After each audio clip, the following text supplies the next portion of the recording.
Kaum feminisme menyesalkan keterlibatan perempuan dalam olahraga baku hantam atau MMA.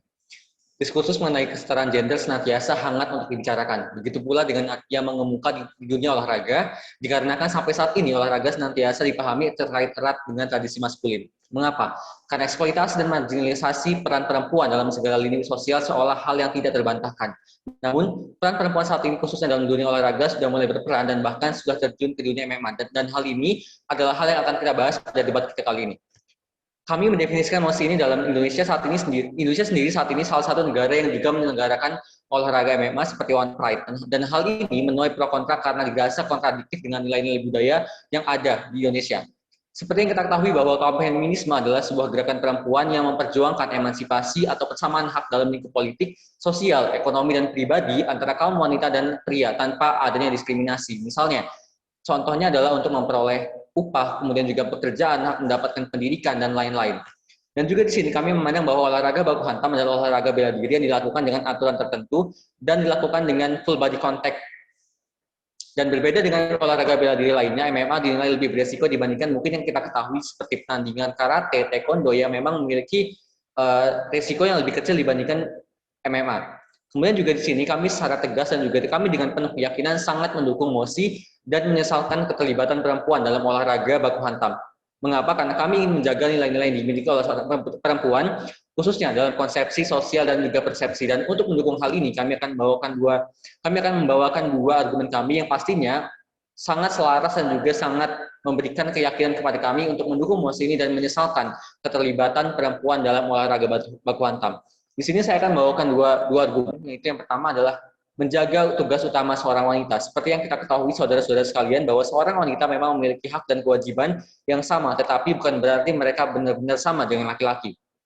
Mengapa? Karena wanita adalah calon ibu yang nantinya harus meluangkan waktunya, semua waktunya kepada keluarganya. Sedangkan di sini, MMA memiliki risiko yang besar terhadap kesehatan meskipun dalam cakupan olahraga, tapi ini tidak menutup kemungkinan bahwa banyak cedera yang terjadi yang dialami oleh perempuan. Seperti contohnya adalah cedera pergeseran tulang kaki permanen tarung MMA luar negeri yaitu Rossi Sexton dan juga Winnie Tomomi yang ini akan mungkin memengaruhi mereka dalam berkeluarga dan juga mengurus rumah tangga.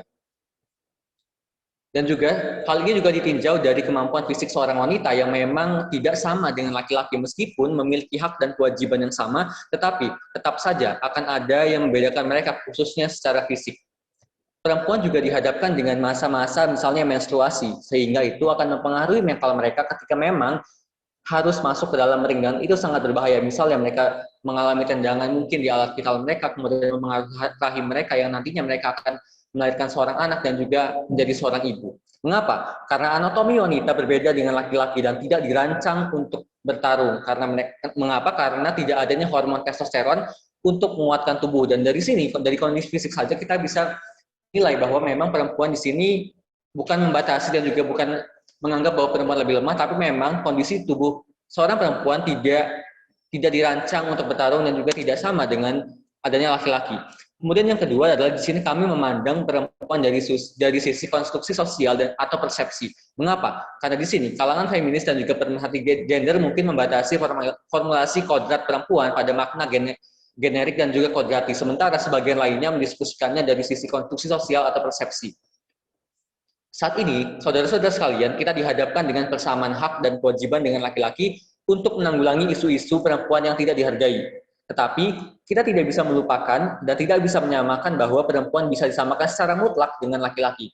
Karena tugas feminisme khususnya di Indonesia adalah untuk menyelesaikan isu-isu sosial perempuan seperti hak mendapatkan pendidikan, berkarir, pelecehan seksual, dan lain-lain. Dan di sini kami juga memiliki upaya solutif untuk menangani masalah ini.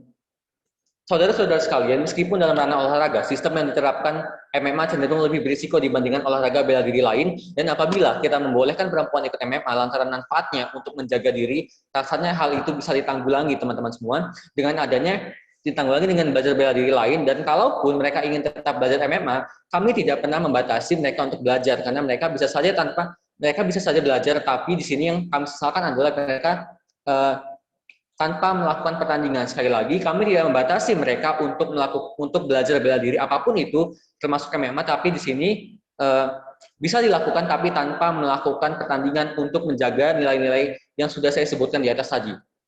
Mengapa? Karena konsepsi membela diri itu dilakukan dalam keadaan-keadaan genting dan khususnya untuk perempuan.